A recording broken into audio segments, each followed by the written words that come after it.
Okay, so welcome to the next Zezcast, and I'm very happy today to have Jonathan from Scanline City here with me. You may have, and hopefully have seen Jonathan's channel. It is a tremendous YouTube channel, so far being focused primarily on arcade sticks, fight sticks, joysticks, buttons, Samitsu Sanwa. If those things are familiar to you, you've no doubt watched a bit of Jonathan's content. I love this channel, and I watch these videos with remarkably high production value, and I was very impressed. Excellent content, and I had many questions. So I wanted to invite Jonathan onto the podcast today, and he's been gracious enough to accept. Jonathan, how are you doing today, mate? I am doing great. I love that you wanted to start early, but we're obviously pretty far apart, and really happy to be on today. Cool, man. Yeah. So for me, I'm in Estonia. I'm about 8 p.m. and you're 8 a.m. There in California. Yeah. How's the weather? Is it? Look, it's sunny. It's gray as shit out here in Eastern Europe. Oh, it's so nice here. But actually, once COVID hit, I moved to the mountains because I'm a little bit of a hermit. But I live where it would probably be one of the coldest areas in California right now. I'm in Big Bear Lake, where people usually go skiing around here and stuff like that. But it's always beautiful. I love it.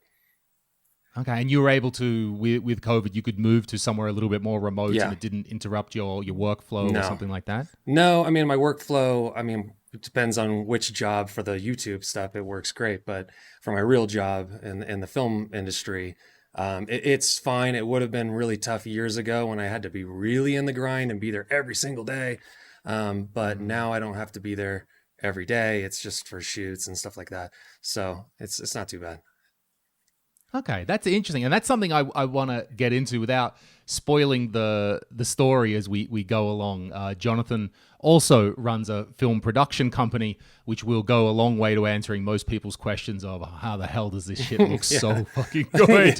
Holy hell. Most YouTubers are like a weird Steadicam or something like, hi, welcome to the channel. And bing, bing, Vuelix, dang, zing, BVMs in the background, Astro cabs, like, okay, damn. Yeah. So, but also that's similar to me. Like we were saying, I run a stand-up comedy production company that is, again, COVID hasn't been kind to us. We do live events. Guess what? Yeah. Hasn't been Live kind anything. to our business. Tough. Yeah. But the company is still alive and still in a good shape. And I now have colleagues, and I have much more free time, which is part of the genesis of this channel, that I could also, after 10 years, approximately 10 years of hard work, sit back a little bit and let people run things day to day. So day to day, let's start at the minute level. Day to day, what's the ratio between retro games content and proper real adult work? Oh man, that's a really hard one. I would say it's about 80% real work. My real work. But I'm at the point now in the production company where I truly am like I'm a creative, so I come up with a lot of concepts and whatnot. And believe it or not, I may be working on one of these arcade cabs behind me, and I'm just fiddling with wires, but I'm actually thinking about an idea in my head. I've had it where people, I had another guy in the office, right, will say like, hey, you have a call at 2 p.m. I'm like, yeah, I know. Well, you have to present an idea, right? Yeah, I know. I'm working on it. And then I'll just go right from here to the Zoom and be like, okay, so the concept is X, but it's kind of my stress relief is the retro gaming side of things, whether it's looking at YouTube videos or fiddling around with arcade sticks or mods or whatever it is. So that's the other 20%, but it's again, my release from the day where I'm like, I'm too stressed out about whatever the heck I'm doing, but it's hard. I'll tell you what, the thing that is the most depressing that I still am trying to figure out. It's like, okay, I work all this time, and then the other time is spent trying to get the YouTube and the store and all that stuff off the ground, but I never play anything. I never play any games. So people are like, you have all this stuff and you never play anything. That's so, So yeah, it adds up to 100%, but none of that is playing games, which is kind of frustrating. I think that balance between business and creativity is very interesting, and it's something close to my heart. Running stand-up comedy production, you're in the middle of making the sausage every day. And actually, I'm taking a step back for a while because I think I got a little bit burnt out with comedy. Life is comedy, every day is comedy. Yeah. And I struggled early on to run the business. Okay, it's a startup like any company. It's growing and there's payroll and there's HR decisions to make and what's our next strategic direction that we're going with things. And then I was supposed to go be an idiot, jump on stage and tell some jokes in the evening. And as everything grew, I found that harder and harder to balance. And ultimately, I think the business won because it's like, well, if you don't do the business, you don't eat. Yeah, so yeah, that makes sense. do the business. How have you, and now I see you're at a different stage right now, but how have you managed that balance throughout Foxhound's life? I mean, I literally just had a company retreat the other day, and I'm saying, I'm burnt out on X, Y, and Z client. We either need to come up with new ideas, or we need to figure out a way to replace them and move on, because I've definitely faced burnout before in the past. And that's the worst thing in the world. The worst thing to me that can ever happen to an individual is when your passion becomes, your true labor, where you're like, oh, I really don't want to shoot film. I really don't want to be there doing this. Or even, with the YouTube and Scanline City, that's something that I had a lot of passion for and love to do. But when it becomes, like YouTube, for example, it's like, have a really small following, and it's like, you get that pressure to like, you got to release a video, you got to release a video, got to release a video, you got to do this, got to do this.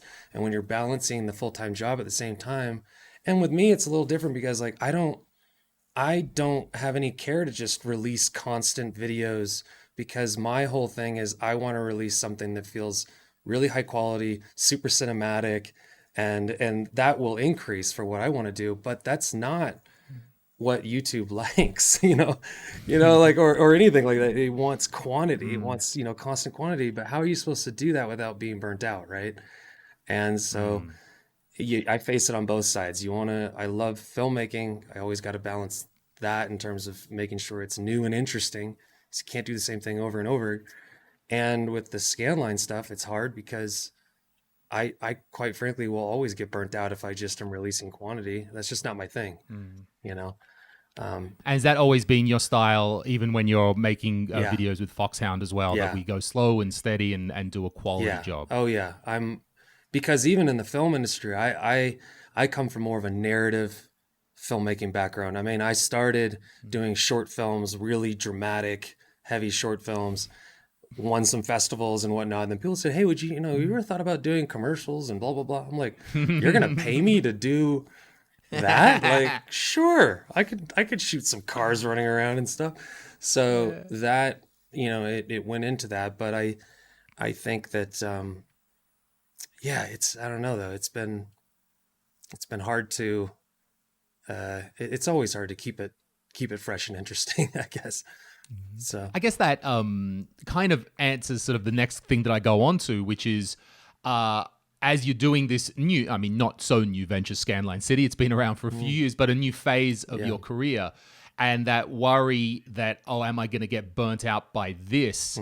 I've already felt like, I'm a little bit more in the grind of, okay, I'm trying to make a video every week or something like that, and there's always that balance of quality or quantity. And sometimes I'm already like, oh, yeah, even so early. And now I guess I'm more conscious of it. And I'm more conscious like, oh, here's the little twangs of burnout. No, don't fall into that trap.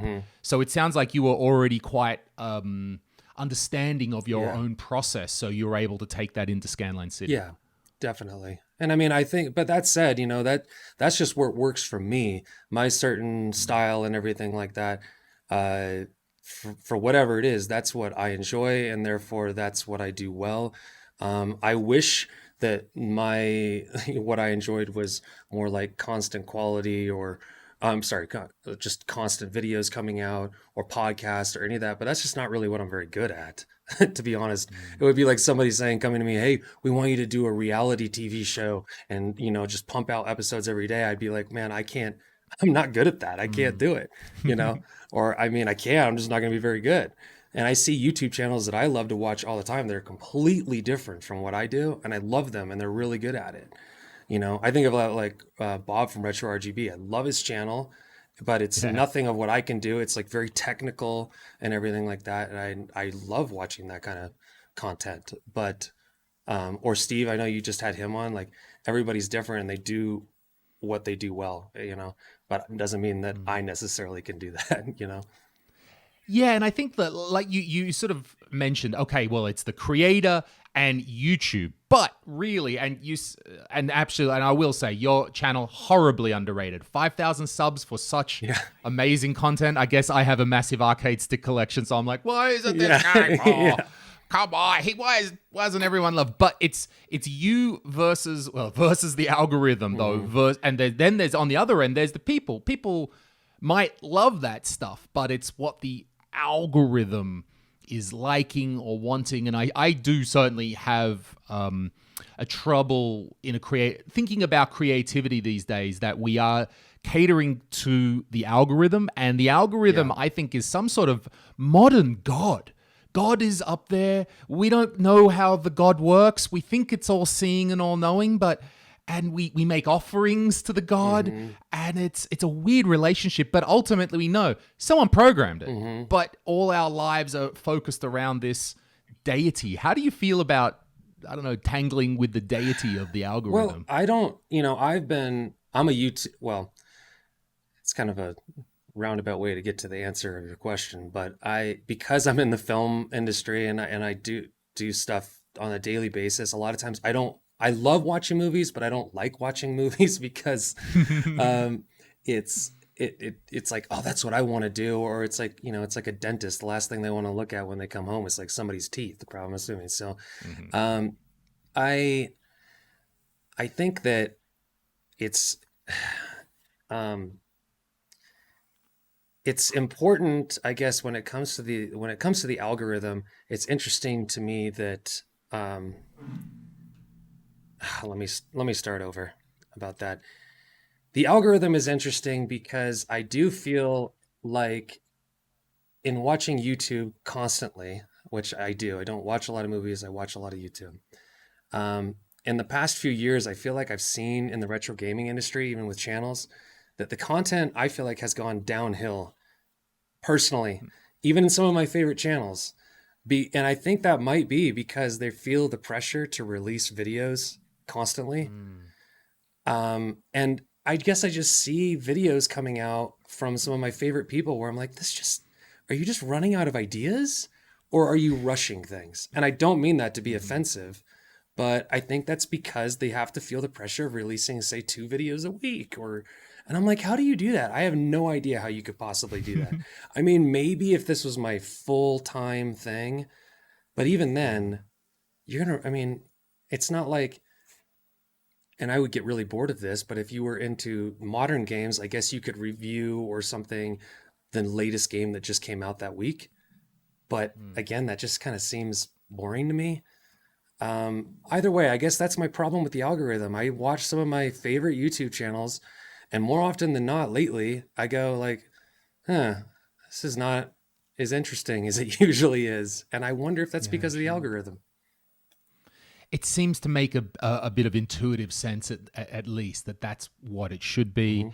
And yeah, I guess I've got a bit of insight as well after working with so many comedians and artists over the years, that artists just need a break sometimes. I know my guys, they'll do the tour and then they fuck off for a month to somewhere, or they'll make that, like, even little things that they need. Like, okay, this is a small country. Even though our comedians are nationally touring comedians, I mean, we're selling 5,000, 10,000 tickets. It's not that, they're not millionaires from being a nationally touring comedian in this country. But nevertheless, sometimes they'll still buy something very expensive or go on a very expensive trip. And I know it's not them being stupid. I know that sometimes that's what the artist needs. They just need that thing. And it doesn't make logical sense.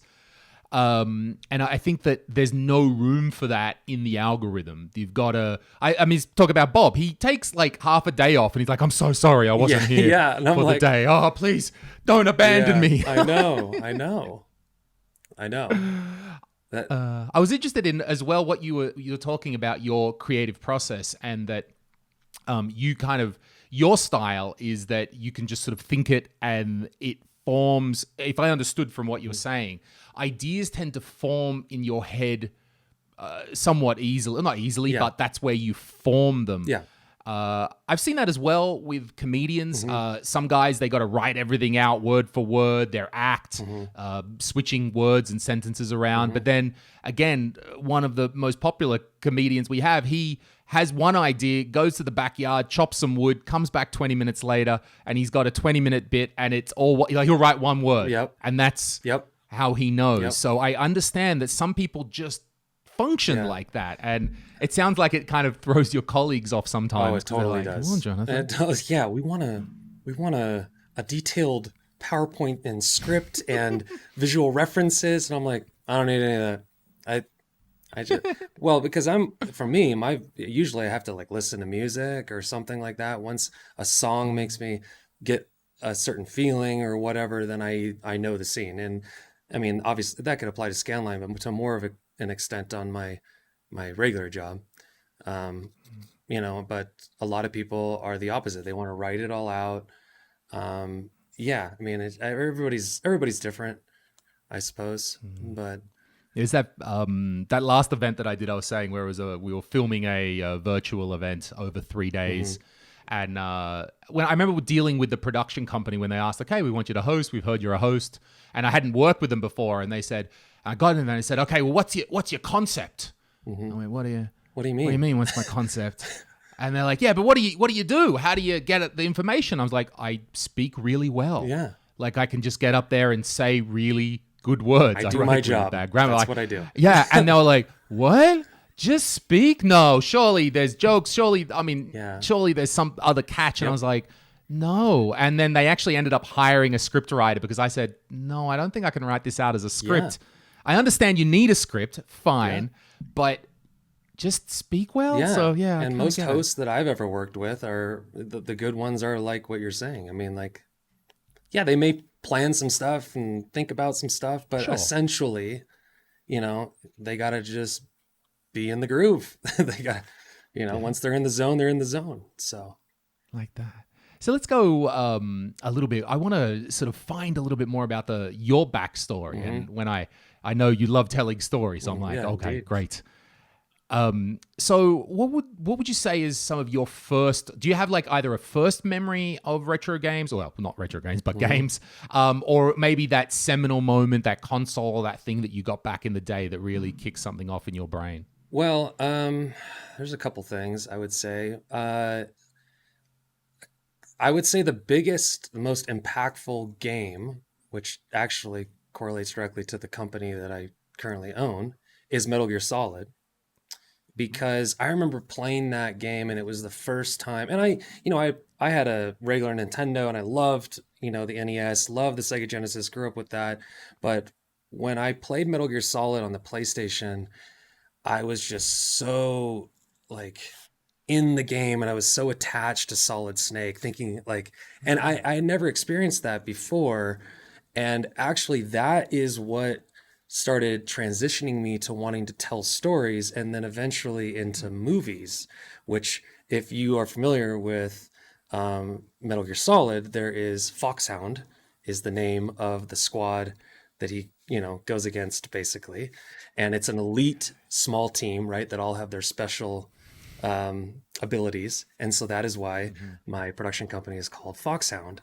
And every once in a while, I'll get somebody who says, "Hey, is that any reference to Metal Gear Solid?" And so it becomes like a big thing. And most people don't know, obviously, in the industry. But it was again just such an infatuation with the ability that you can like create characters and stories out of nothing, and you can get people to feel like they're a part of that character and relate to them. And I thought that was so cool when I was a kid growing up. And so I think even, I don't think that was like a moment where I was like, oh, I want to do that. But I think it got me thinking that I love the idea of creating characters and creating stories. And so, I love video games that do that. But also, I mean, there was just a lot of things beyond that growing up of just amazing moments in time. Like the Dreamcast was my favorite console growing up. I mean, holy smokes, because I don't remember how old I was when I got that, but it was a total Christmas story moment in that, where I really wanted it so bad, but my parents were like, no way, not getting it, not gonna happen. Get outside and do some work, kind of thing. And it was like the BB gun moment in A Christmas Story, because it was like all the presents were done. And then my dad's like, what's that over there in the corner? And all that stuff. And I got it and I was like, holy crap. And I was so blown away and stoked. So there's a lot of memories also, like with my parents and my family around that kind of stuff, and I think I even bring some of those memories of retro gaming, because I think that does revolve around my favorite moments of childhood. And I've even brought that into stories and movies that I do. So it's a weird crossover, I guess, between my two professions. But obviously when it got to a point where I just loved doing it so much and started to collect, that I wanted to start the Scanline.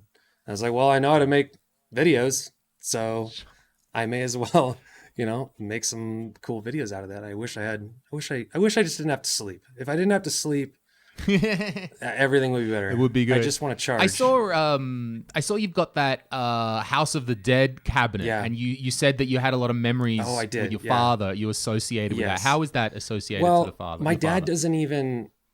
I mean, he doesn't really play video. He doesn't play video games. He played back in the day. Doesn't really play anymore, right?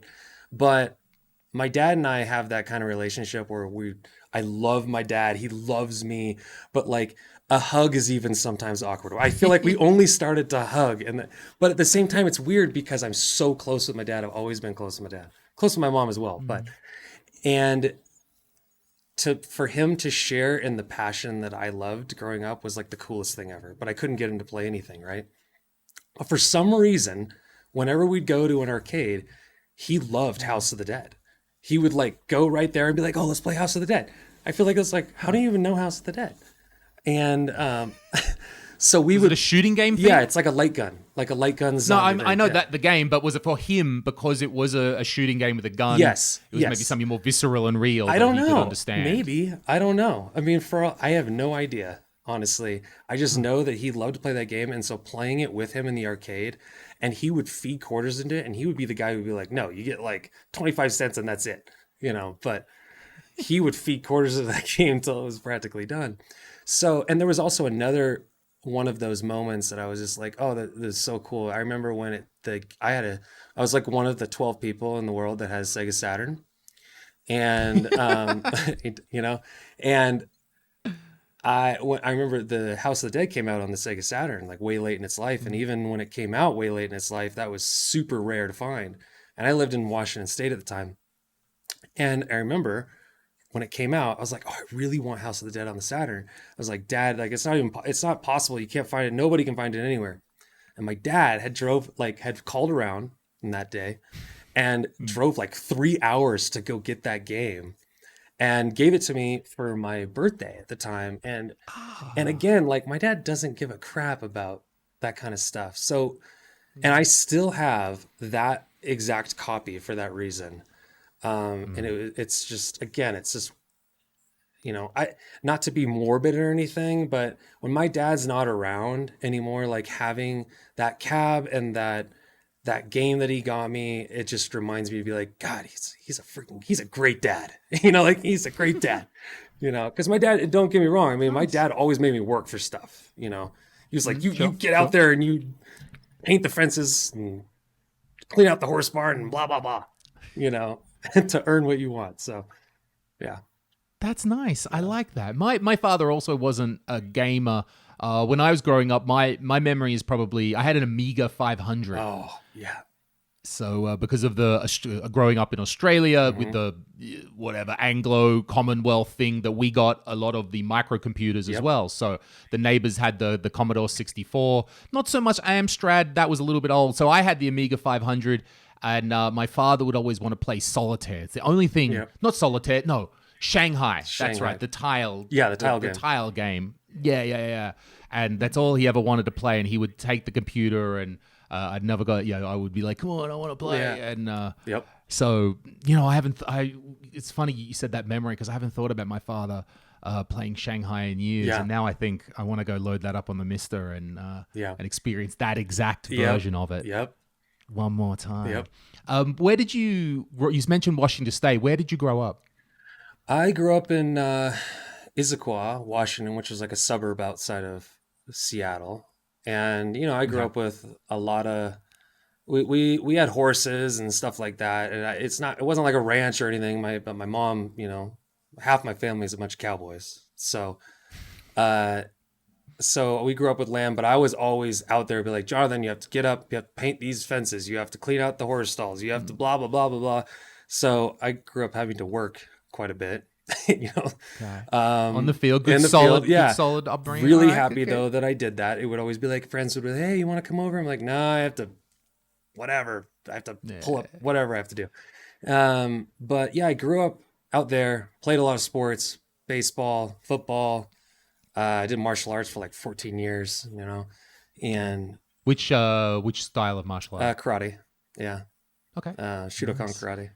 And I did that. Okay. Was this living out was it initially a Karate Kid dream in the beginning? Yeah, it was either, I don't remember if it was that or if my parents were like, we need to let him get some aggression out somewhere. So let's just put him in that. But I don't know. I mean, I loved like Bruce Lee movies and yeah, I mean, I always loved action movies. I grew up watching action movies with my dad and yeah, sports were a big part of my life.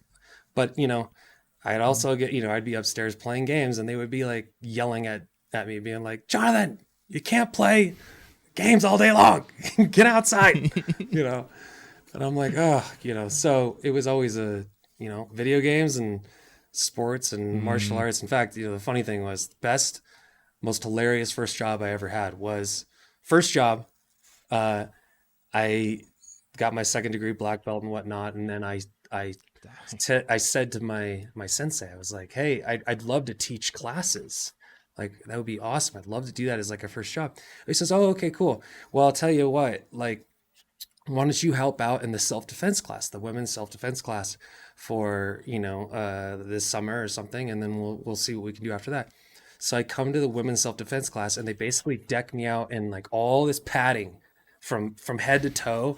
And for an hour a day, in a solid hour, I would just get my ass kicked. And it would be like stomp, groin kick, headbutt, next in line, stomp, groin kick. By the end of the day, I was like, this is the worst job I've ever had.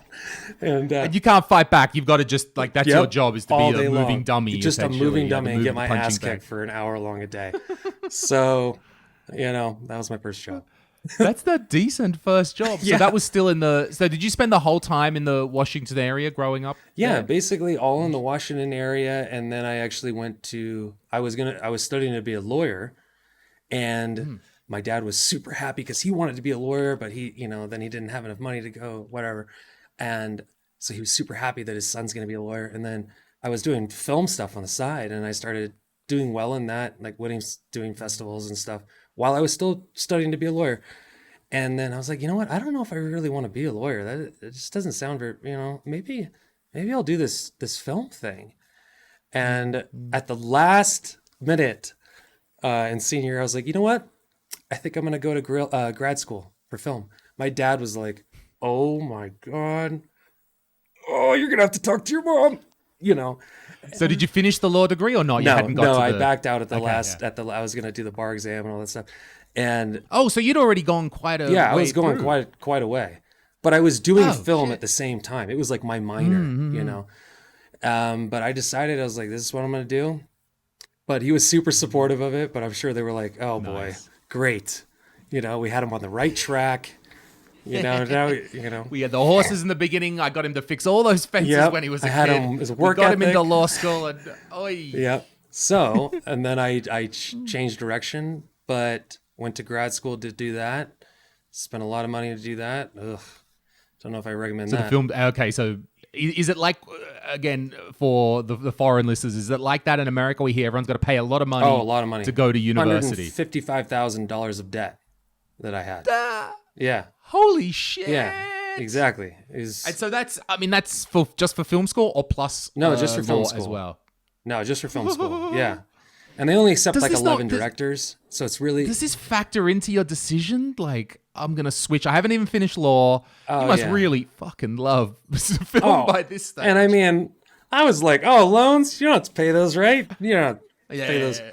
And I'm like, man, I don't recommend that to most anybody. I was fortunate enough to have, and I'm a very hard worker. I, got to be pretty successful doing that, and I paid all that off, but it was really freaking tough. And I don't, yeah, I don't know. I think it would be really hard for people to recover from, because it's not like you're going into a degree of like, it's not like you're being a doctor. At least you have a pretty good chance of, doing it. I mean, there's not a lot of positions out there in terms of directing. Is anyone else in your family like in a creative field or something like that? Is it something that runs in your family? No, not particularly. My they're always very supportive of that, but they're not necessarily creative. My mom's was actually a dance choreographer.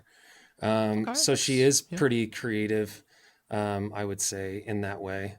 But I guess my family is, though, very much the supporters of like, if you're a go-getter and you work hard and all those things, then you can make it happen. So I think that's interesting because I was thinking about trying to think about the family situation because I have a master's degree in computer science. Oh wow. That I did, and kind of the same thing. Get on the track, go to the university. It's a good thing. You're going to get a nice job. And be solid. And I did make it through all that, and I even worked for a couple of years before I realized I had that moment for myself some years later where I was like, I can't. But was, I guess, I don't know, harder for my parents? I'm not sure because there's, and I mean respectfully, but there's almost zero creativity in my family, at least in my immediate family. Look, again, hardworking people, good people, what to say, sorry, sons and daughters of immigrants to Australia, but just, hard workers. And I think, and I kind of always grew up a little bit like, I don't know, maybe watching the old equivalent of something like Fox News or something and being like, and those art students are living off our benefits and this. So I was like, no, I must get a job and contribute. Well, the funny thing is now... So I was interested in how, now being in Scanline and stuff like that, I'm like, I wish I would have got a degree in computer science. That would have been awesome. Like I meet people that are like, oh, it's so cool what you do. And they'll be like an electrician working here. And I'm like, well, it's so cool what you're doing. Like, how do you know how to do, like, and I'm caring more about their job. And they're like, why do you care about my job? I'm like, I don't know. Cause I find it, it's really fascinating. So wish I would have majored. I think there's things that all of us couldn't. Again, I mean, exactly the same to you. I wish that I'd been able to study film for a number of years and dig into it and not just dick around with this camera and these shitty lights that we see, but actually understand things and not, maybe learn a little theory might help along the way rather than just, which, jumping in is not so bad as well. Oh, I think it's way better. I wouldn't recommend anybody study film. I mean, honestly, I really wouldn't. I got more. The only because I was on, even in the grad school, I was the loved golden boy, but also like the hated, annoying, like renegade of. I was always doing things outside the program or renting gear out to go shoot my own films. And I never followed the program. I never did any of that. I got a lot out of it because of really pushing, not really doing the program. They've asked me to come back and speak. I'm like, you don't want to do that because if I did, I'd probably just talk crap about your program and tell everybody that they should just go home, or just get out there and start, just get out there. Do you think you could have done that without? Because I think these days there's a lot more. I think that a university degree or something is a good thing for any young person. But I think there's more and more of a feeling these days like, you know what? Actually, there's a lot of jobs where you don't need a degree and they're very respectable, lifelong careers. Because I was a little bit programmed with go to university. Do you think that you could have done, I mean, as you said, you went above and beyond the program and pushed yourself hard, but did you still need that framework to help you along, or do you think now I could have done it without it? I think I could have done it without it, but I did. I mean, the editor that works for me, I went to school with, the producer that works with me Mhm. is actually the wife of my writer. You know, so you make a Yeah, lot yeah, of connections, and obviously, I mean, I was paying for it, right? I was paying for time to just focus on it. I don't really mm, honestly, I honestly don't think programs help you too much, because I went to school with a lot of people, and they did the program, and they know the content, but this mm. is a very competitive field, and it's kind of kill or be killed. And so if you don't have the drive, you're not gonna make it. You know, you can't just have the knowledge. You know. That is the thing about creativity and working in creative fields, that there's no guarantee. In Mm, most jobs, mm, sure, you go to the company, hmm. I'm going to work a couple years, progress. You probably will, not just because you're on Yeah, the elevator, just but time. because, that's these companies are designed for that. That's Hmm. what a big company, or really any company, wants you to do: get better and proceed Hmm. upwards. Hmm. And it's something that, as our group of comedians, our talent management agency has evolved, that it's something I've had to consciously deal with. What happens when there's an artist who genuinely puts in the work? I see him. I see him Hmm. grinding away at mics. I see them trying, and they just can't Yep. pop.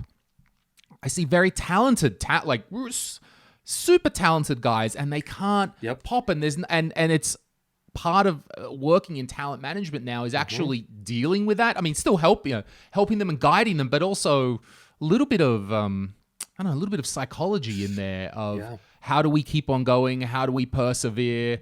And there's not a jealousy. I don't see them Right. looking at others and going, ugh, Yep. it's not that. Just you wish, because I value these guys so much. I wish that they could pop, but I can't make that, and nobody can. It's really tough, and I've become a little bit more of a. People will say like, "Oh, well, will ask me maybe for advice in the industry, or like, what do you think? Like, I'm thinking about getting into it. Should I do it?" And I'm like, if you're even just thinking about it, you shouldn't do it. I mean, Okay. because Yeah. or you have to be really honest with yourself. Where is it that you want to be? Like, how far do you want to go? Do you just want to be in it? Do you just want to be at this level? What level do you want to be at? And if you're content at a particular level, then that's going to require a certain amount of work and dedication. But if you say you're only going to settle for this up here, um, you better be ready to skip some years, and take some serious risks, because, like what you said, I think is hits the nail on the head. Of You got a lot of people out there that say I'm working really hard, and I'm like, you do have to work really hard, but at the same time, And they might and be. they might be, Yeah. they're probably working really hard, but unfortunately it's one of those kind of sad things where if you don't got it, you don't got it. Like, you got to have both, unfortunately. um, Unless your dad's like Steven Spielberg or something like that, then Well, then okay, then, there are other then you things. can just, because that Sadly, happens a things lot. can be That does happen a lot. That is really discouraging sometimes. okay when you see that. And actually, just a side note into that one, because that is an interesting point. Again, generalization, not picking on any one particular person, or Mm-hmm. but just say the characters that you've seen. Mm-hmm. With someone like that who has a connected Oh family or yeah. has these strong connections to help them in the industry, what's the balance there between, oh, well, you're the son of the person, so we're going to hire you, or, oh, you're the son of the person, so you've been around this your whole life and you've seen all these people and you know them and you just know you've sort of taken in the industry your whole life. Well, there are certain positions in film and other things, I guess, that, for example, if a TV show's been running for a while, it's kind of, you can step in and direct an episode of that TV show fairly easily, because the actors already know what they're doing. They already know the characters. Everything's already moving. So that's a really easy position to say, to, if I had a son, I could put him in, and even if he's not very good, he still gets that credit. He's still the director of this big show, right? But he doesn't really have to do anything, because the DP, the guy, the camera guy, and all that kind of stuff, they already know what they're doing. So you don't really have to do that much. And so you can do that quite a bit in the industry. And like, I went to school, for example, with somebody whose father was really famous, and basically got to do exactly that, even though he was the joke of the school. Nobody wanted to work with him because he was so bad. Yeah. He was so bad that nobody wanted to work with him. And then how you tell me how it is that then he starts directing some, larger TV shows. Well, I can tell you how. So Right. yeah, And that is the game. yeah, it Unfortunately, again, is. that's the creative game we have to accept in this Yeah, field. Someone's going to get an advantage. yeah, Someone has the father. yeah. Someone has another connection. But you Someone just else does ignore it. something else. I think I've always said you just got to have your blast shield on, and you don't worry about what other people are doing. You're just gonna always be miserable. You know, and heck, I would say that goes for the YouTube stuff, especially. Oh man, this person has so many subscribers and so much stuff. And even for me, I'm like, oh, I want to reach I want to be able to do this, that, and the other thing. But I'm like, okay, I got to remember, I'm doing this because I love to do it. And I honestly started the YouTube channel for one major reason, because when I would comment asking a question, it could be something like, how do I do this on this mod or whatever, right? And nobody would reply to me, because they don't have a lot of time, right? But nobody would reply to me. Now, even just a little subscriber base, I will ask a question and they will actually respond to me. And I'm like, all right, yes, that's the one reason I wanted to start a YouTube channel. I know what to do now. So you do it for fun or you do it for certain reasons, and you can't worry about that other stuff too much. So let's go to the channel a little bit. What was there? It's about 2.5 something years old, Yeah. or 3, something like this. I think it's like something like that. Okay.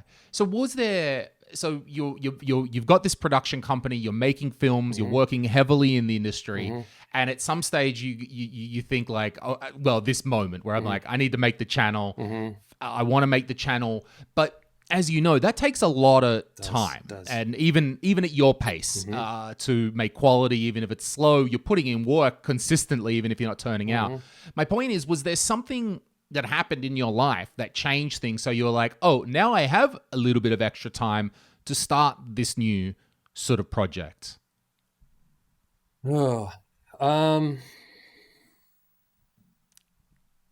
don't think I ever had extra time. Unfortunately. I don't think I ever had extra time. I think it was just that I had capabilities to produce things fairly easily, or at least at the level in which I wanted to produce them. But I don't know, it's really tough because I mainly just wanted the interaction with community. That's what I loved watching other YouTubers, was their ability to get to interact with people, and have get part of discussions, and people would want to engage with them, and and so I was like, well, if I can at least just start making some videos that I know I can make at a high quality, I'll get to engage in that discussion. But honestly, I don't think I ever had more time I don't think I ever have a lot of time, unfortunately. Okay, that's fine. Yeah. That's interesting. And I'm trying to figure it out. Me, I'm actively trying to figure it out. Honestly, I started making products under Scanline, got all these machines and stuff like that, right? My goal for that is to make enough money to pay somebody, or even just get it to come into my company, make enough money for somebody to edit the episodes. If I could get somebody to edit the episodes, even if it's our Foxhound editors, I could pump out episodes a lot faster. The problem is, with my job, somebody's always calling me, somebody's always needs this, that, or the other thing. So I literally was editing an episode this morning, starting at 6 a.m. Just trying to get this mod video done. And we have the products coming, but it's a struggle for time right now. But if I can get, I don't need a ton. I don't care. I really don't care about subscribers as much as I just want somebody to be able to offload some of the hours, that I'm putting into trying to edit these videos. And again, that also comes back to the style, right? I mean, I don't release anything unless I think it's really perfect, which, you know, and I would take a video down if I thought there was even a single error. I couldn't take it, you know. Wow. If I thought Okay. there was an error, like I said something Sure.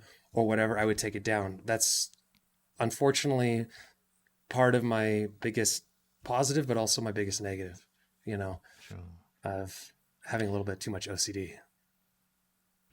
I, Yeah. that was I liked what you said about that. So part of the strategic plan for Scanline is that, okay, you love making videos, you're clearly passionate about this, you've got a lot of interesting stories and projects and gear to show to everybody, but the editing is long, and now you've got the products. So if you can, if I understood, if you can just make a little bit of money off the products, then your idea would be to flow that back into Yeah. hiring an editor Yep. to help you out. Yep. And I think that's a great example in creative fields how it's you how to say, you often don't directly monetize some skill or something like that. Like it's not like, oh, I'm making a video and I'm getting paid for that Right. video, so now I'll hire an editor. I've got to do this other thing, and which leads to this other thing, Yep. which then brings the money back Right. around here so I can do a thing. And I think it's a great example of entertainment Well, or creative because industry. to me, I almost look at it like that the Scanline products are almost like my Patreon, you know, or like that's the way I kind of want to look at it. Instead of a Patreon where it's like, you know, necessarily like donate to me, I'm like, I want to provide something so you feel like you can buy something, but essentially that's also fueling the YouTube channel, or at least that's my hope. And there's so many products that I want to make. The Moss Stick is definitely going to be, I think, a big hit. And so that's going to help tremendously. And I have, you know, an engineer who also is a Foxhound guy, you know, does that, but also he knows all this CNC stuff. He's a great designer and all that kind of stuff. So he kind of splits time. But if I could get him to do some editing or whatever it would be, I want to get content out there constantly, but it's literally just, I can only spend so many hours doing it, not because I'm not dedicated, but because there's only so many hours in the day for me with what I do. But if I can get it to a point where it's like, okay, we're going to sit Jonathan down, we're going to shoot 10 episodes, and then we're going to like push that out. Great. And then he can go do his thing, you know, because that's what I need to focus on. I need to focus on what the episodes are, the content, and new products in terms of the retro gaming industry. So if I can just focus on that and not be editing, makes and stuff sense. like that, you know. I've seen that with our crew as well. Our group has been able to get to the success that they've had in this country because in our group we have like 5 successful podcasts that jumped on the bandwagon early, and they're very well listened to, and the artists run them themselves and use that to propel their image and to grow their brand and that sort of stuff. But one of the massive problems that we have, our similar problem, is editing clips. Editing and making an episode, not so hard, but finding good clips in an episode. And I've been able to change recently because there was a small startup here in Estonia who's making an AI tool, and it analyzes your audio, and it actually points to where it says, it'll find you 5 segments and says, I think this could be interesting. Why don't you have a look at time code 1748? Wow. And you go, oh no, that's shit. Next one. Oh yeah, that's interesting. And that's helped me, but the problem is for our guys. So we were for a while hiring someone to do that, but then we found it was driving them crazy to have to listen to everyone's podcast over and over. And you need an easy edit tool, yes. like a button. I'm just like, boom, episode's right, done. but you still got to listen to it. You've still got to listen to it, yeah. and then you've still got to like. Yeah, so and the this amazing AI tool that I've been talking about doesn't work in the Estonian language, which is where all of our other podcasts are. Oh, okay. So unfortunately, that's not working. But I understand that need to just hone in on the one thing that you like, the key that you can do, right? And what else could I don't know, outsource or get someone else to do so you can just do the bit you like. When we were first starting when I was first starting in the film side of things in the production, I was doing the editing, I was doing the new business, I was doing the direction, I was doing the shooting, I was doing everything. And you can only do so much there. Not to mention you're not doing anything well, you know. Um, and that's where I want to get with Scanline. I have to get where I'm not doing the editing, and I will maybe direct some of the shooting, and but otherwise I'm focused on the new products, what those episodes are about, and then being in the episodes themselves. Because what I'm even doing now with Scanline, I'll tell you, is only the tip of the iceberg of what I think I can do. If I Nice. could just focus on it, like, because what I'm doing now is like literally like Scanline, for example, that's just me and a camera by myself, shoot a couple things for like an hour or two, and then hopefully find time to edit it some. It's not like I I don't spend a lot of time. Probably I spend less time than what people think I do on it, simply because I don't have a lot of time. So I just got to compartmentalize things, and that's what we're working on right now. Yeah. The way that you've branched out into the products, if people haven't seen them, you should definitely go to your website, Scanline City website, to see these amazing metal plexi combination Mm-hmm. PCB covers for arcade boards. And I mean, that's the sort of the next general question I had when I was coming into this podcast. First of all, how the fuck does this guy make such good Mm-hmm. videos? Okay, understood. We've got that one. But then the second was, how is he so good at making videos? Oh, and now he can just do CNC Mm-hmm. metal work. I was like, how does one person, but you kind of mentioned it's the colleague who's Right. got this skill in this area. What was the I genesis of that mean, in your own mind and then working with your colleague on that I one? mean, my job in general, even with my normal job, is I essentially take people who have a lot of skills at a particular thing, and I help them maximize and to the best product of whatever it is. So that could be working with an editor, or that could be working with a cinematographer, and they have a lot of skills and they have a good vision, and I just try to help them hone that vision in. And that's very much what I do even on the product side with Christian, and because he's my designer guy, but he's got a lot of knowledge of how the machine works, of how different tools can work, what he knows the tools. But in terms of refining the design or even the workflow and all that, that's really where I come in. And he'll show me a design, and I'm like, no. Plus, I know the base. I know the it's me, in terms of the retro gaming community, right? And so I'll look at the design. I'll be like, no, that's too over the top, or no, that's too much. That's too little.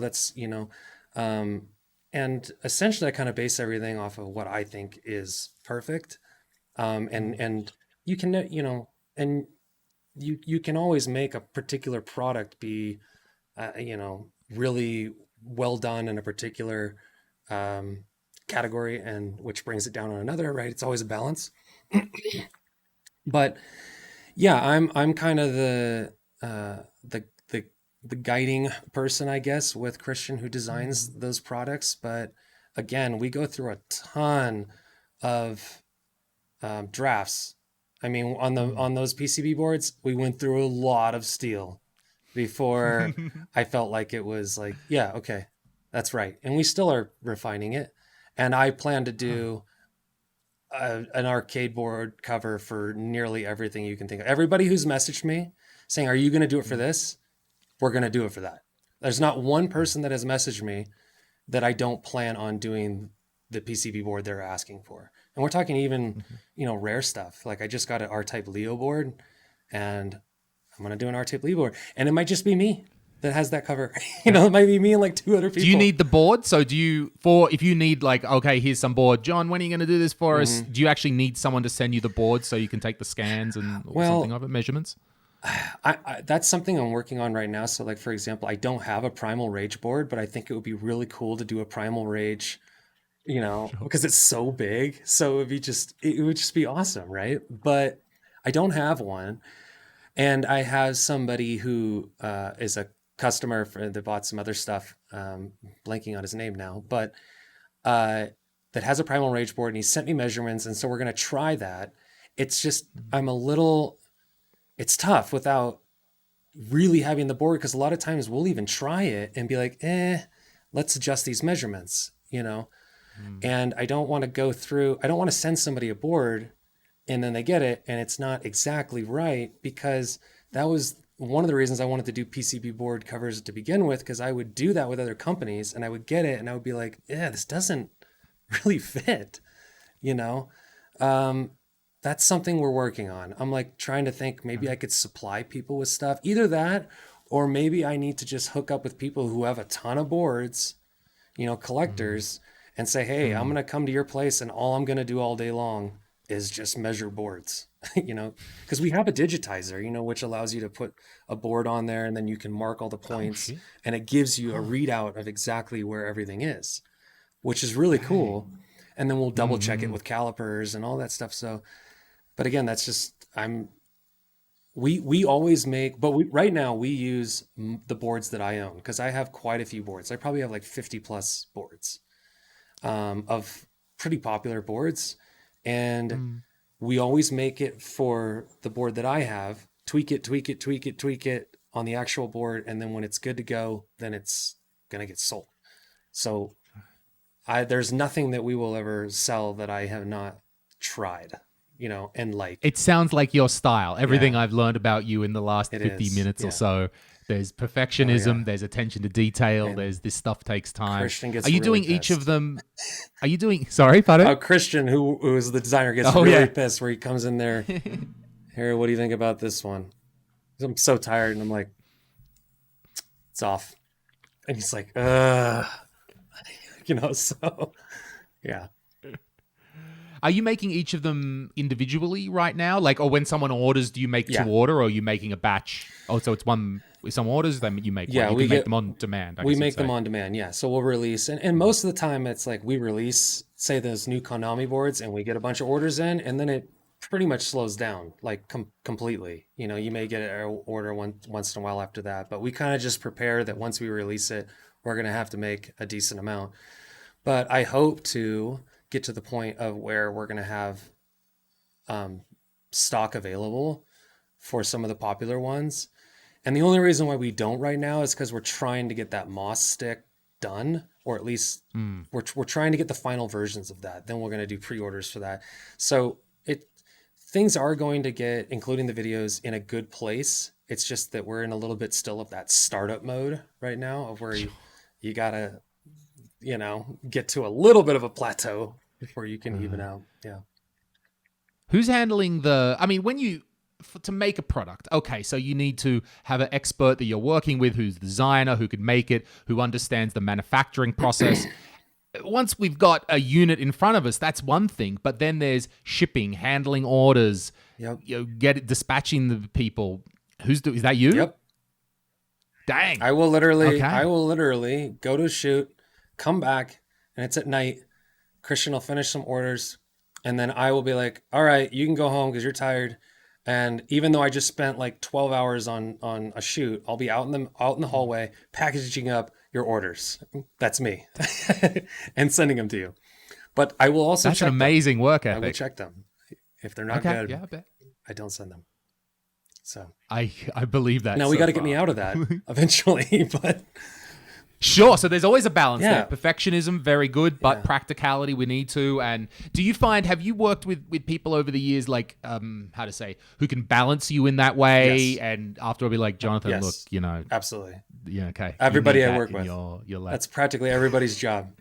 I'm like the hurricane that has no idea where it's going. It's just ruining everything in its path.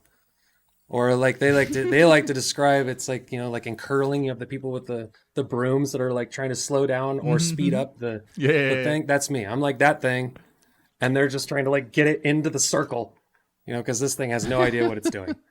The whatever that thing is called. But I think that is really important because that's not my skill. In terms of even managing myself, I can manage other people. But in terms of managing myself, in terms of where to best place my efforts, not very good at it. So having other people assist me in that, yeah. And actually my producer that works for me on Foxhound helps me on the Scanline front as well. Okay. Yeah. But again, I'm hoping to build that out more. Yeah. Sure. I mean, I've got also similar from our production company. We've got studios. We've already got some camera gear ready to go. We've already got, because I was just thinking about when we sell merch for our company, our artists have some merch. And again, with 1.3 million people in total, it's not a large addressable market. It's not a massive profit for us, but it's something we want to do to help them. But it's still a lot of work just to be like, oh yeah, send out the hoodies. Great. And then that's still hours of someone's time to handle that. It's a lot of work. It's a lot of work. You know, and honestly, and thinking about like that there's a lot of work. Well, one of the series that I wanted to make for the YouTube channel is almost like a thank you series because there's so many, like, to thank certain YouTubers that I think should just, like, because you don't ever get, I mean, you can in like comments, right? But there's so many YouTubers that I I want to say thank you in a large way for them, like, introducing me to certain things. Like, I got into retro computing because of Phil's Computer Lab, and I love his channel so much. So it would be just like a whole episode done in my style, but some like homage pieces to his YouTube channel, to just be like, dude, you've inspired so many people to like find new passions. I mean, that's super cool to do one for him, to do one for all these people. Yeah, because it takes a lot lot of work. You know, it's not you have a lot of ideas. That's what I've also come to the conclusion. There's a lot. Do you have is it difficult for you to filter through what's the thing what's the priority, let's say, right now? Oh yeah, absolutely. I mean, it is. And again, I only have so much time in the day. Plus I have other people that need the ideas. So when I say I want to do this Scanline thing and somebody else is saying, yeah, but we need you to do this Foxhound thing, you know, or I need you to hello, money. Yeah, yes, exactly. Billable from clients. Hello. Exactly. So yes, it is hard. It is hard to, but again, I can find, hopefully, somebody to edit the videos. I can find somebody to help me shoot the videos. Where the real, what people really like, I think, from the Scanline stuff is the direction of it, you know, is and eventually some of these ideas that I have, like where they come from, which would be me. So if I can just get to the point where I'm just doing that, then everybody's going to benefit greatly from that, in the channel. And I can get people, what they want, which is more content and better content.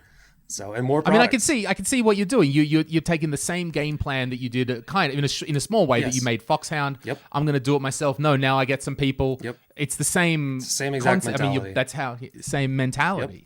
I don't want to, Jonathan. I don't want to keep you all day. We've more than worked out you're a busy guy. But I have some more. I have some other technical questions about some of your projects. Sounds good to me. The Maz was interesting. There's Maz sticks because so I grew up in Australia. I'm trying to think, what am I, 41 now? So 90s, early 90s. That is when I was in arcades. I remember everything in Australia was a little bit less than America. We had consoles, we had computers, we had all that, but not quite as crazy and as everything was in America. But I did go to arcades, big arcades. I do remember going down to my local milk bar and playing Street Fighter 2 in some dingy corner.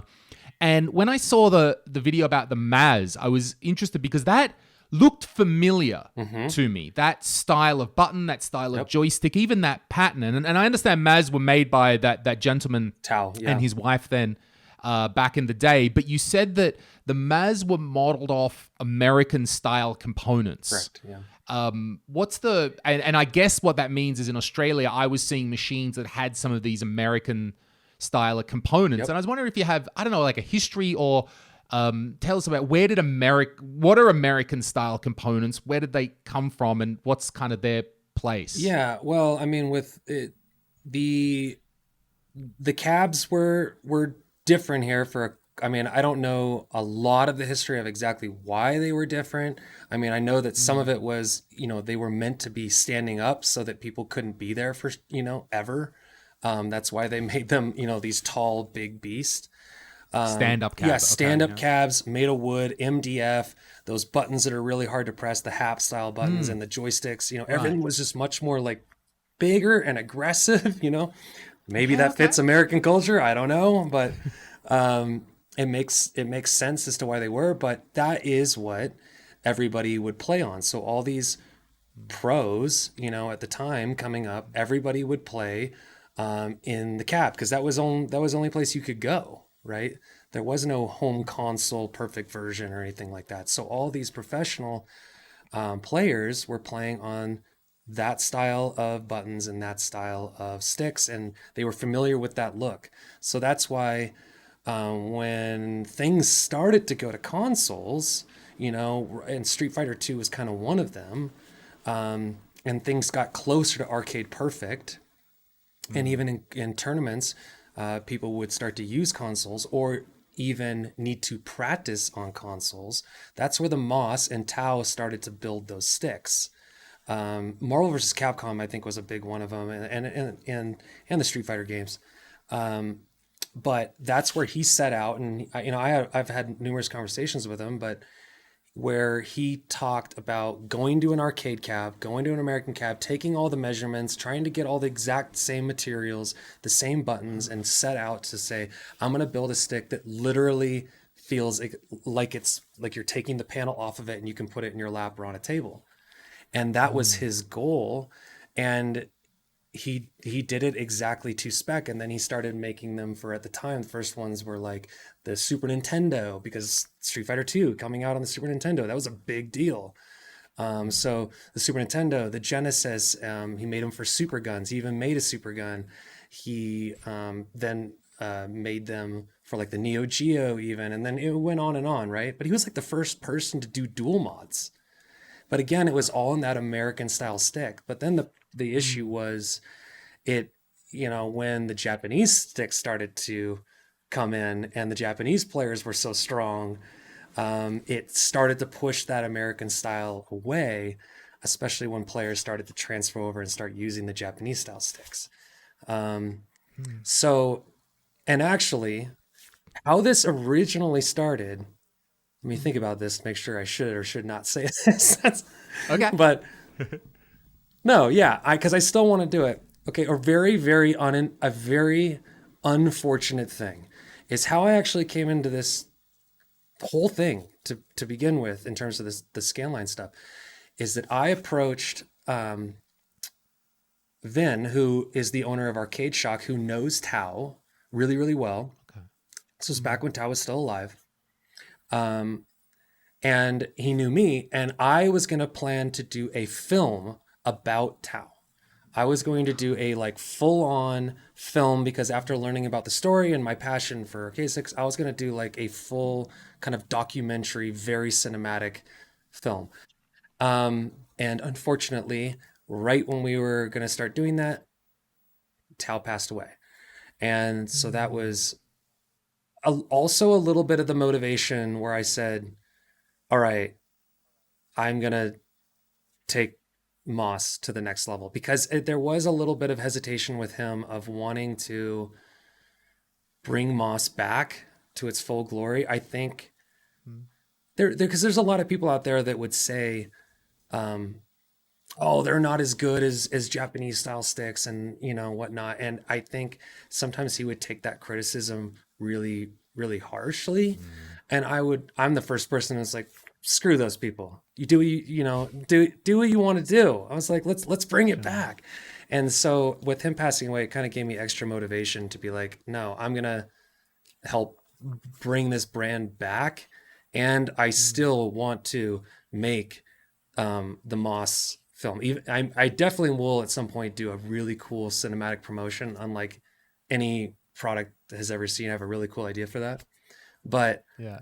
I still want to make the full film for that. And yeah, so a lot of big plans for the Moss stick, because there's a lot of history and extra motivation behind it. And he made those Moss sticks for his kids. That was it, trying to keep his kids going, put them through college and whatnot.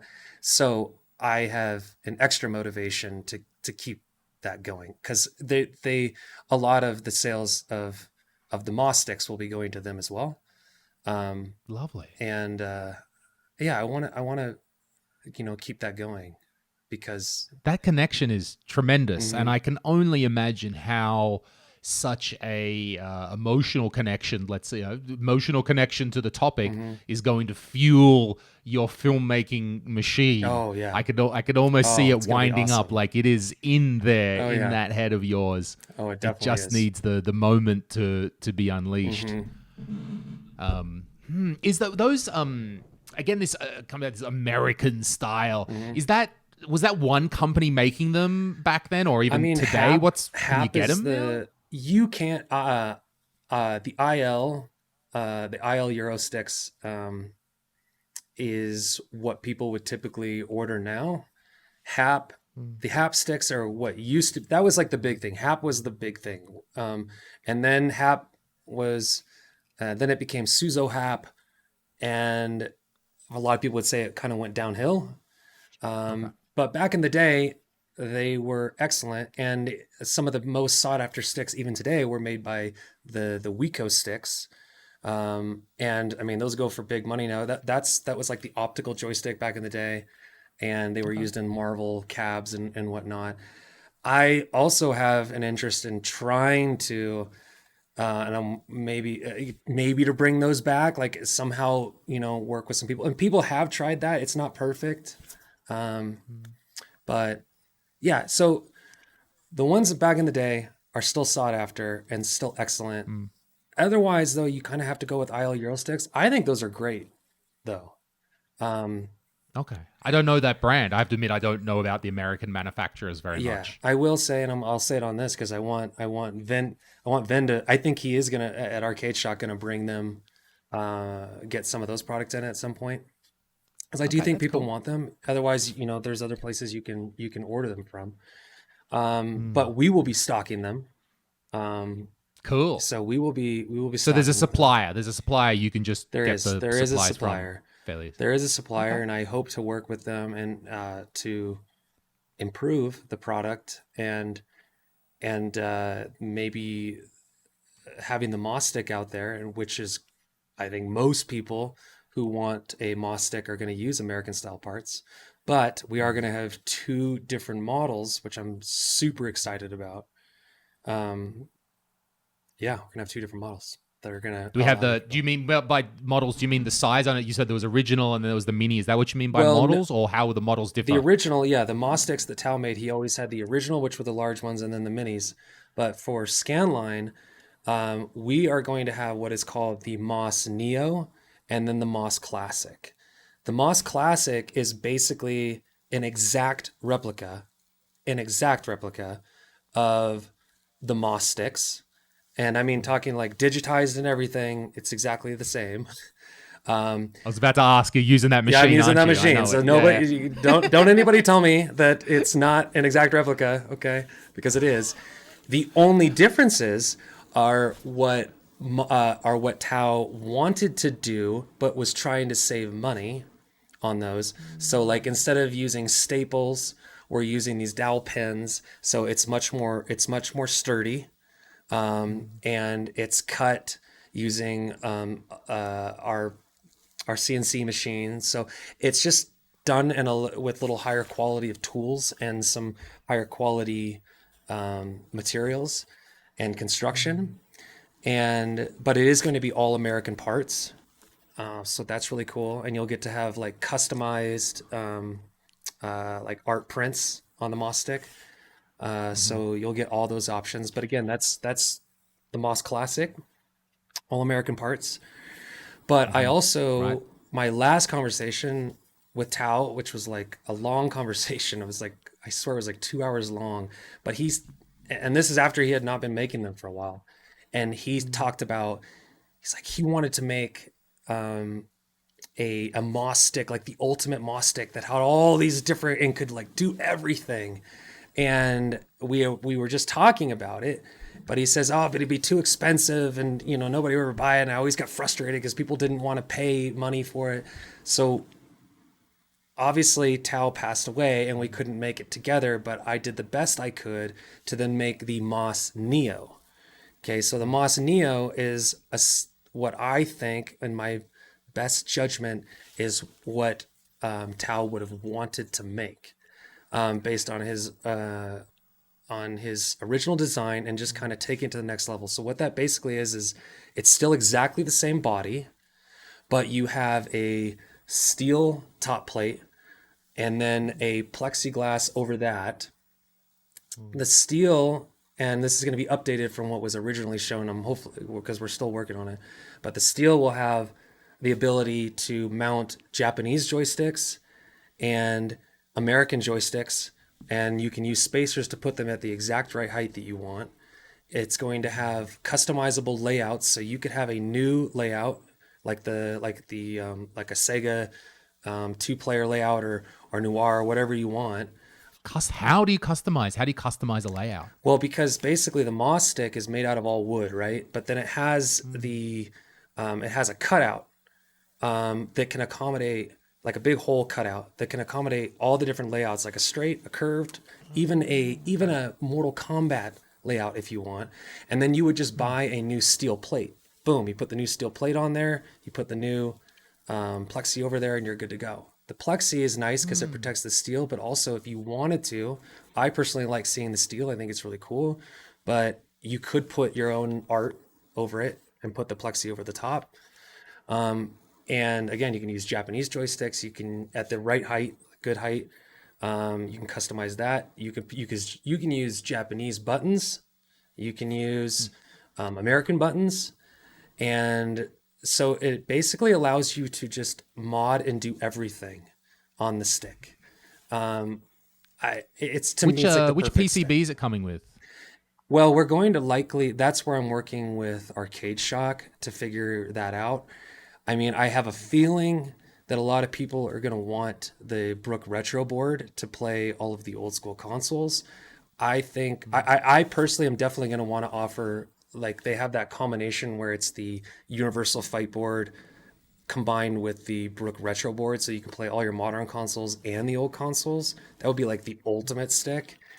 I think a lot of people though are gonna want just the body and to like do it themselves and customize it however they want. And it's really built for that. It's absolutely built for somebody to buy this stick and you can use it forever because it's made to accommodate everything. Even the bottom plate, for example, is going to use inserts into the wood so that it's not like you're not screwing wood to wood. You know, it's like a metal screw going into an insert. So you can feel free to take the bottom on and off all you want. It's not going to affect anything. So yeah. And I think that a combination of those two will pretty much satisfy anyone. I would say. Yeah. It sounds amazing. Yeah. Do you expect both of those sticks? I mean, I know they're still coming, but are you aiming whenever they do come? Do you expect to drop both of them at once or one and then maybe the Neo later? I probably expect to drop both of them at once. The plan right now would be that I'm hopefully going to have the final version. I mean, in fact, I even have, like I came in this morning and like there's this piece sitting on the desk and that was Christian testing out the standoffs. But what's really cool is we were waiting for this because on this side, usually on joysticks you see like the weld points, right? Sure. On the other side, but this tool you don't. So that way you'll have these standoffs, right? So that you can put spacers or whatever. You can mount it right against the metal if you want, whatever you want to do. But you're not going to see on your front side, it's going to be completely clean.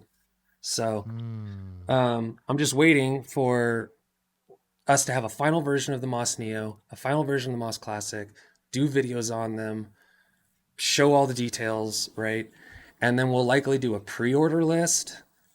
And based on the pre-order list, we'll see how we need to, if I need to outsource more people to get, I just need to know how many people want. It's really hard to gauge right now. So we'll probably do a pre-order list before the end of the year. It's the hope.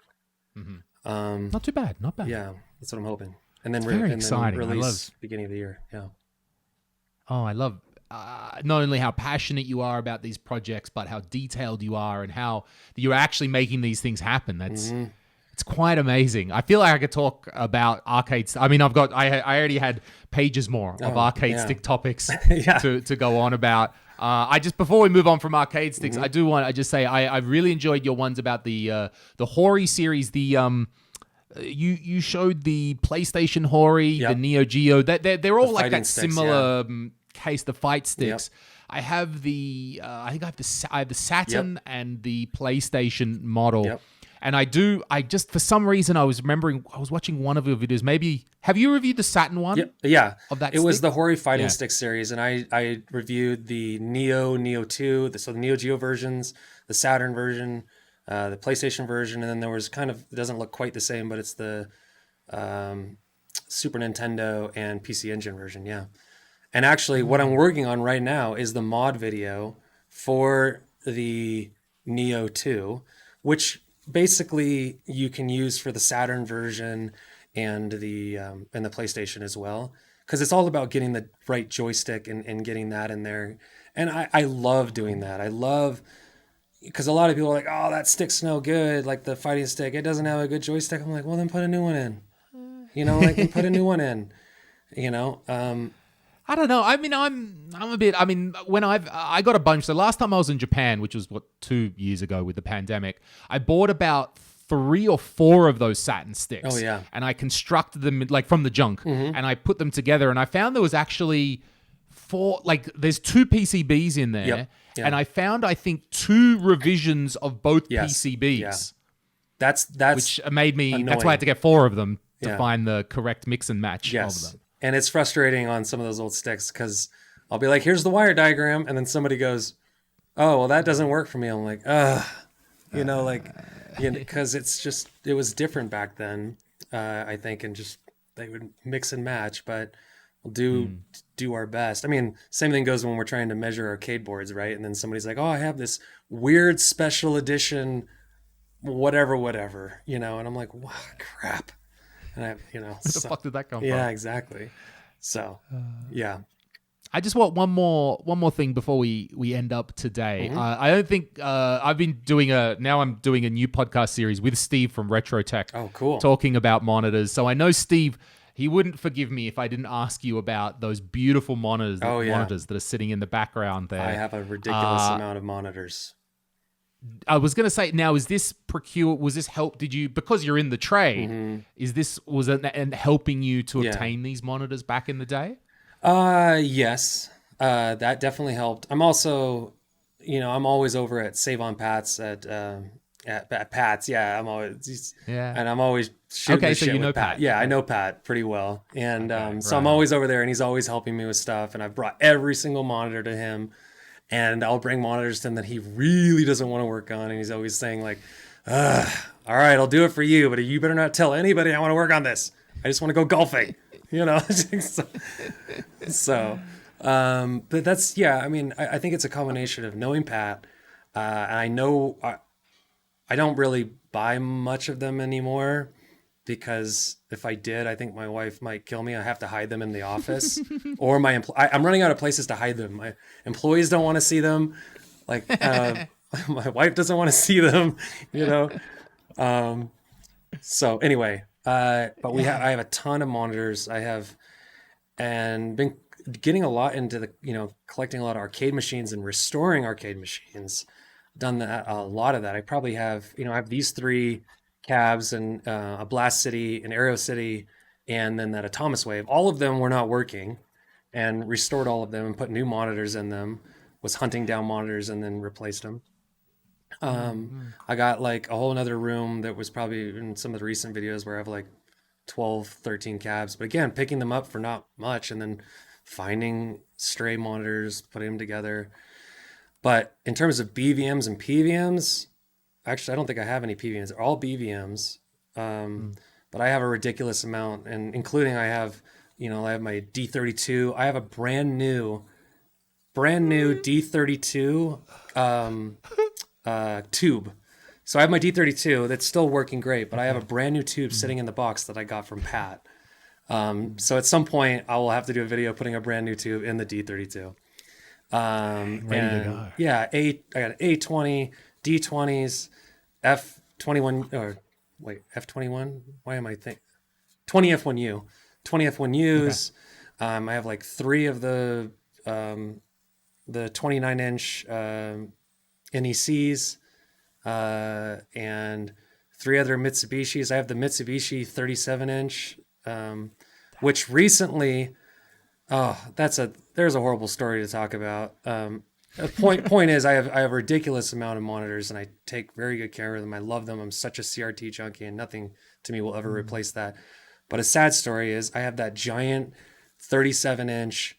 It's the NEC XM37. No, it's the Mitsubishi Megaview XM37, but it's the one that can display 240p. Not the one that can't. There's different models, but that's a really sought after model, and it's beautiful, and it was perfect. All of a sudden, it got this error where it said alarm fan. It turns on for 30 seconds, says alarm fan, and then it shuts itself off. Even though the picture is beautiful, checked all the fans work perfectly. I can't find anything wrong with it. Took it to Pat. Can't find anything wrong with it. There's no schematics. There's no schematics to find where this alarm system is to turn that off. And I've worked with Phil, I've worked with Steve, and nobody can figure it out. And Steve actually did a whole video on that error, but it applies to certain monitors, and he figured out a way to fix that, but it doesn't apply to this 37, his fix. So you got this giant, beautiful monitor in front of you that the picture is perfect, and because of some weird error, whatever, I'm like, what am I supposed to do with this?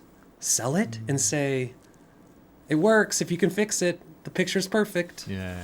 It's not like a dead tube or anything. So that's the kind of stuff in terms of monitors that's so frustrating. And it makes you go, it is. Why do I collect these? Why do I do this? I just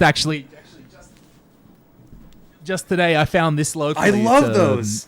BVM 9044D, $50. Oh, those killer deal. The guy couldn't, he said turned on but not testing, but these ones have a very difficult menu. It's these push buttons. It's nothing on screen. And so it's very often very hard for people, even if they know how to, plug some BNCs in. They often don't know how to work the menu. So I got that one.